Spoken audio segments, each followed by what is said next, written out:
So first, you're going to need to create a untitled Scratch game, like a new one.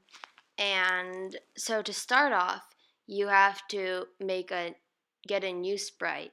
It can either be a sprite from the library, or you could just draw it yourself if you're artistic and stuff. But it can be an animal or person. It doesn't really matter. Okay, so once you have your person, you have to change the backdrop because you can't see its clothes. So what you do is you click on backdrop, and then you just go to choose a backdrop if you want to choose your own backdrop. And I think I'll just go with bedroom too, just because I like the color pink. And then now we have to go make clothes, right? So to make clothes, what you have to do is right click on your sprite, your person sprite or animal, and then you duplicate it. And then so that makes the same person or sprite. And then to make clothes, all you have to do is get a circle and choose any color that you want your dress to be or any clothes to be. And you just draw a circle right over it. And then you use the reshape tool to just shape the circle into the shape of like a dress. But make sure that's over it so that it covers all of the body parts that you want it to, and you can customize it however you want. So like me, I think I'm gonna make a dress. But yeah, I'm gonna make a dress with a skirt, a really long skirt, because I like dresses. And um, and then you're done. Once you think that you're done, then all you have to do is just start deleting the body so that you don't see the sprite behind it anymore, and all you see is the dress.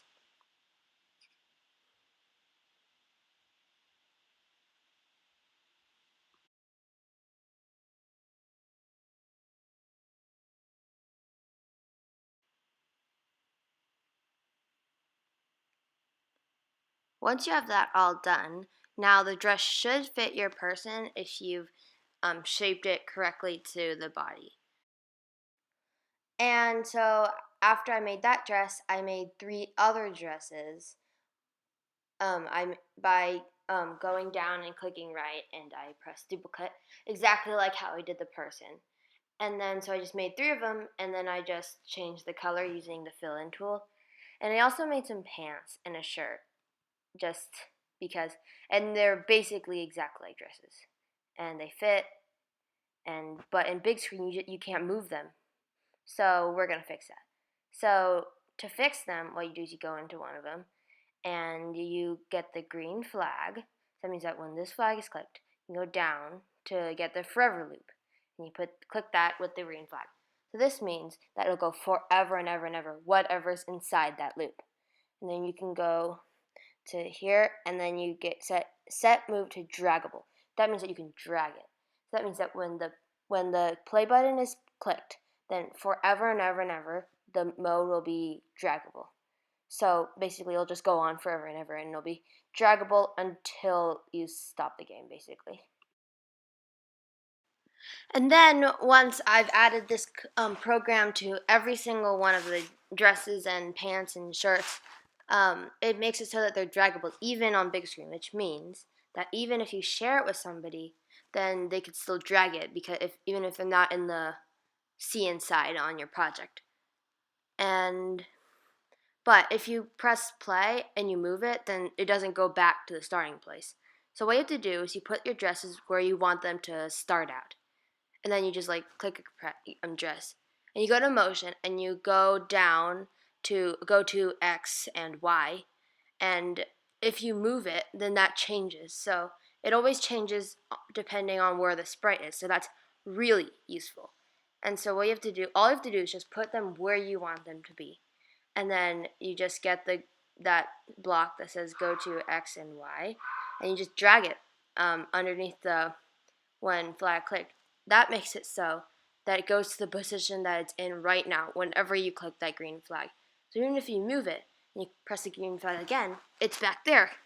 So that's a really useful block that you can use if you want your objects to move somewhere, like when you click the green flag. And you can just add it to every single one, and you just have to drag it because it's already programmed to where that sprite is. so it already knows. So it's really easy. So now once you've done all these things, you got to make sure to name it something. So I'm just going to name mine Dress Up because that's what it is. And now your game should be finished. I guess you could add more stuff if you wanted, but now it's all, you can drag all the clothes if you added that code, and they should all fit because we traced them using the duplicate of the person. And now once you click the start button, it should all go back to where it was. And make sure to see the project page, add instructions, notes, and credits. And if you want to see to let other people see your project, make sure to click the share button. Hope you enjoyed my video, and I hope that this video helped you to make an awesome Scratch dress-up game. Make sure to watch my other videos that are yet to come.